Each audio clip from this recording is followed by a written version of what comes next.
विशाल की दुनिया में आपका फिर से स्वागत है। आज मैं आपको 2019 की एक comedy drama film yes God yes के बारे में बताने वाला हूँ। अगर आपने फिल्म नहीं देखी है तो ध्यान से सुनिए। कहानी की शुरुआत। फिल्म की शुरुआत में हम एलिस को देखते हैं।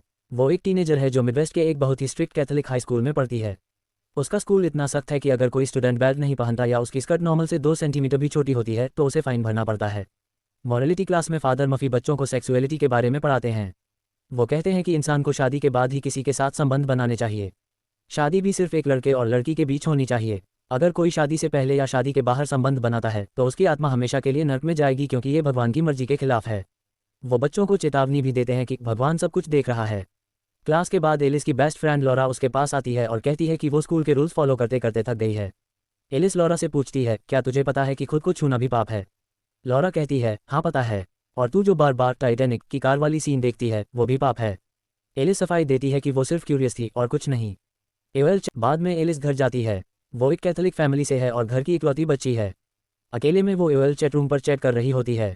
तभी उसे एक अजनबी की ईमेल आती है। उसमें उस आदमी और उसकी बीवी की बेड वाली फोटोज होती हैं। एलिस पहले तो डर जाती है, लेकिन क्यूरियोसिटी में वो फोटोज खोल लेती है। तभी उस अजनबी का मैसेज आता है। वो एलिस का नाम, उम्र और लोकेशन पूछता है। एलिस झूठ बोल देती है। फिर वो आदमी एलिस की फ़ोटो मांगता है। बहुत सोचने के बाद एलिस अपनी फ्रेंड की फ़ोटो भेज देती है। वो अजनबी फिर वर्चुअल मीटिंग का सजेशन देता है। एलिस को इसका मतलब नहीं पता, लेकिन वो साथ देने लगती है और अपनी स्कर्ट के अंदर हाथ डालकर खुद को छूने लगती है। तभी उसकी मम्मी की आवाज़ आती है और वो जल्दी से कंप्यूटर बंद कर देती है। टॉसिंग द सलाद वाली अफवाह। अगले सोमवार स्कूल में बेथ नाम की लड़की एलिस के पास आती है और बताती है कि स्कूल में अफवाह फैली है कि एलिस ने लॉरा की पार्टी में वेड नाम के लड़के का सलाद टॉस किया था। एलिस मना कर देती है क्योंकि उसे टॉसिंग द सलाद का मतलब ही नहीं पता। बेथ बताती है कि वो पार्टी में नहीं गई थी क्योंकि वो स्कूल के कैरोस रिट्रीट में गई थी, जिससे उसकी लाइफ बदल गई। बेथ की यह अफवाह मैसेज वेडर तक पहुंच जाती है। वो एलिस को मांस में सर्व करने से रोक देती हैं और कहती हैं, अपनी बॉडी की इज्जत करो, ये भगवान का गिफ्ट है। एलिस को कुछ समझ नहीं आता। कन्फेशन और रिट्रीट। एलिस फादर मफी के पास कन्फेशन के लिए जाती है। सब सुनने के बाद फादर मफी उसे 20 प्रेयर की सज़ा देते हैं। एलिस चैपल में प्रेयर करने जाती है, लेकिन फादर मफी और मिसेज वेडर की बातें उसके दिमाग में घूमती रहती हैं। इसलिए वो कैरोस रिट्रीट में जाने का फैसला करती है ताकि वो सही रास्ते पर लौट सके। लॉरा भी रिट्रीट जा रही है क्योंकि वो पॉपुलर सीनियर नीना से दोस्ती करना चाहती है। रिट्रीट में एलिस की नज़र हंग सीनियर क्रिस पर पड़ती है, जो ग्रुप लीडर है। नीना एलिस को फ़ोन और घड़ी जमा करने को कहती है। एलिस घड़ी दे देती है, लेकिन फ़ोन बैग में छुपा लेती है। फादर मफी सबको एक पेपर देते हैं जिसमें अपनी फीलिंग शकल करनी होती हैं। एलिस टर्न ऑन शकल कर देती है, लेकिन फिर मिटाने की कोशिश करती है। टाइम खत्म होने पर वो उसे काला कर देती है। रिट्रीट में हुई घटनाएं। रात को एलिस फ़ोन में गेम खेल रही होती है। फ़ोन वाइब्रेट पर होता है और गलती से उसे पता चलता है कि वाइब्रेशन से वो खुद को छू सकती है। वो रुक जाती है जब उसे कमरे में क्रूस दिखता है। अगले दिन वो जानबूझकर पहाड़ी पर चोट लगा लेती है ताकि क्रिस उसे गोद में उठाकर ले जाए। बाद में नीना को उसका फ़ोन मिल जाता है। फादर मफी सज़ा के तौर पर उसे रिट्रीट हाउस साफ करने को कहते हैं। ऑफिस साफ करते वक्त एलिस को कंप्यूटर दिखता है। वो एओएल पर टॉसिंग द सलाद का मतलब सर्च करती है, लेकिन किसी के आने की आहट सुनकर बंद कर देती है।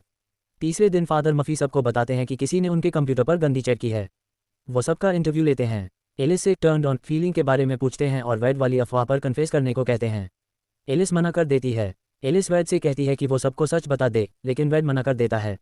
बाद में किचन साफ करते वक्त एलिस नीना को दूसरे सीनियर लीडर को किस करते और ओरल देते हुए देख लेती है।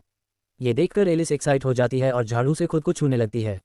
वो लॉरा को सब बताती है, लेकिन लॉरा यकीन नहीं करती और उसे परवर्ट साइको बोलकर दोस्ती तोड़ देती है। सच का सामना। एलिस तंग आकर वैड को फंसाने का सोचती है। वो वैड का प्रॉमिस ब्रेसलेट फादर मफी के कंप्यूटर पर रख देती है। छुपते वक्त वो फादर मफी को एडल्ट वीडियो देखते हुए खुद को छूते हुए पकड़ लेती है। उसे समझ आ जाता है कि सबके अपने अपने सीक्रेट हैं। जाते वक्त वो क्रिस को किस कर लेती है। क्रिस पहले एंजॉय करता है, लेकिन फिर घबरा कर भाग जाता है। आखिरी दिन फादर मफी वैड को पकड़ लेते हैं क्योंकि ब्रेसलेट मिल गया था। वैड झूठ में मान लेता है कि चैट उसी ने की थी। लॉरा एलिस से माफ़ी मांग लेती है। जब फादर मफी सबको एक्सपीरियंस शेयर करने को कहते हैं तो एलिस खड़ी होकर बोलती है कि हम सब कुछ न कुछ छुपा रहे हैं।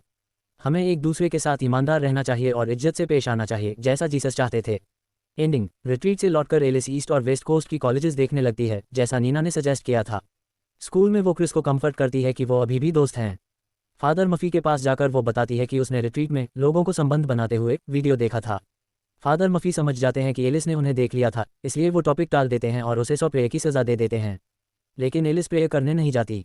वो घर जाकर फिर से टाइटैनिक की कार वाली सीन देखती है और खुद को छूती है। फिल्म दिखाती है कि कैसे स्ट्रिक्ट माहौल में टीनेजर्स अपनी सेक्सुअलिटी को लेकर कंफ्यूज और गिल्टी फील करते हैं, जबकि बड़े खुद पाखंडी होते हैं।